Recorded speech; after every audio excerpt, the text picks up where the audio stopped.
Lovely people, welcome back to another Story Study Saturday. I'm Sammy and I'm a writer who likes to learn about writing through reading and share what I learned with you. This week I want to talk to you about a book that got me out of a reading slump very fast. And that book is Not If I Save You First by Ally Carter. Let me just point out that Ally Carter was one of my favorite authors in like middle school, early high school, when I was still reading regularly and not feeling guilty about it. I was recommended her books by my best friend who was like, you should read these books. They're awesome. They're about girls in high school who are spies. And I was like, heck yeah, I will read those. So I read the Gallagher Girls series and I read her heist series. I don't remember what it was called, if it was like Heist Society. And I loved all of her books. I loved all of them. They all had this like going trend of just like badass teenage girls being smarter than everyone around them. And that is the kind of thing that a girl who desperately wants to be a badass would look for in a book.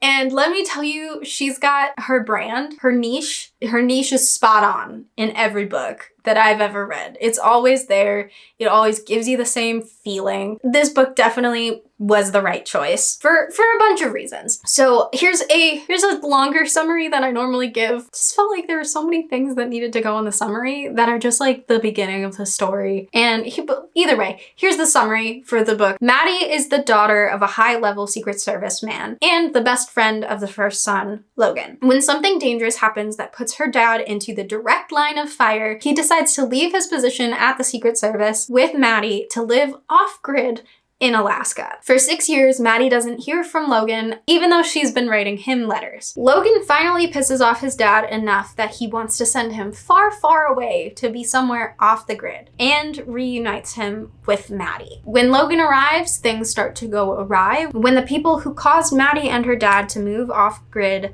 make a terrifying reappearance. It's like a lot of summary that I didn't tell you anything about the story. Like none of the facts that are important, none of the like bits. It's literally, I told you the first 2 chapters, sort of. I told you some of the things that happened in the first 2 chapters and nothing about the rest of the book. But let's get into my thoughts. Ally Carter obviously has her style, which is teenage badass women, and I adore it. It's always very consistent. It always gives you the right amount of emotions, the right like feeling. For me, at least, I don't know if it'll give you the right amount of emotions, but it does for me every single time. And I truly appreciate the consistency without repeating characters. It is the perfect book for me, specifically, to get out of a reading slump. It may be a good book for other people to get out of a reading slump as well. Even if you haven't read any of Ally Carter's other writings, this isn't related to any of them. It's just got her like style to it. But this is a really, really good book because I think to get out of a reading slump, having something that is really fast paced is a good thing.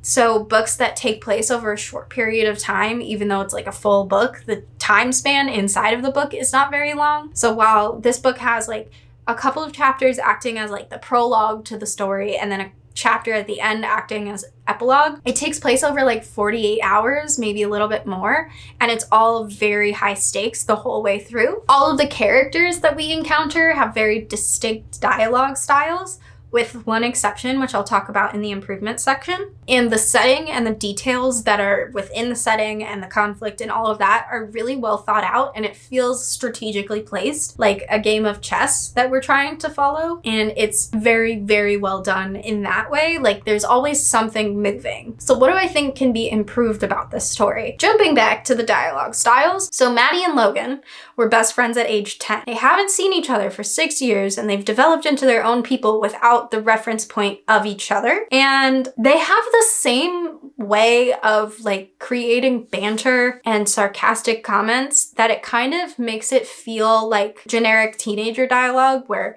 one of them could have been saying something and they're both like overly confident in their intelligence the same way that it ends up creating this like generic, it's just like a generic teen speak when they're the only teenagers in the story and they talk the same way. And that's a little upsetting when everybody else's style of dialogue was different and like you could tell which one of the bad guys was talking, even if you didn't see their name and all of that stuff. You could even tell in the prologue which Secret Service person was talking versus another, even though we barely spent any time with them, but we've got this like generic teen speak thing going on. The emotional conflict between Maddie and Logan that was there, it was so well set up. It was there, and then it just wasn't. Yes, there were a lot of things that were more important, external stakes going on, like outside dangers, that a little bit of like hurt feelings weren't the priority. But it's a little upsetting that it wasn't brought back after the outside conflict was resolved, that we didn't touch base on that again. We didn't find out how Maddie felt about it. We didn't check in. It just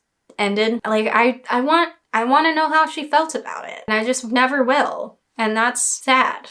I'm sad that I don't know what happened, so now Maddie's sad because I said so. Because that's how books work these days. But otherwise, I didn't really have much else that I was like upset about. That I was like, this isn't a good book. I think it's a really great book.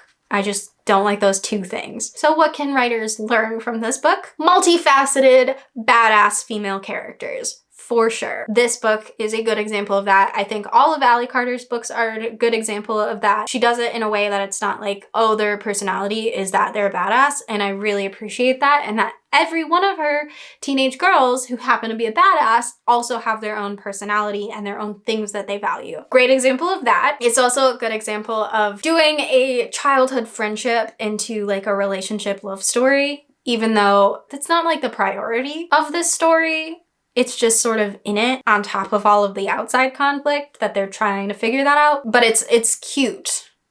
And it does a good job of being cute. It's also a great example of a short time span taking up a whole book. And I definitely think that makes it a great contender for a reading slump book, and I think this is a great example of that. I think Fable is a great example of that. This is a lot shorter of a time frame than Fable was. I think Fable was a couple of weeks for Fable and Namesake together. This book is definitely like, things are happening, and the pacing is always on point, even though it's 48 hours and like several hundred pages. But I did start it one day, right before I went to bed, and then I finished it the next day. So it was a really, really great read for the pacing and the ease of getting through the story. But that is all that I've got for you today. If you enjoyed this video, leave a like. It'll really help me out.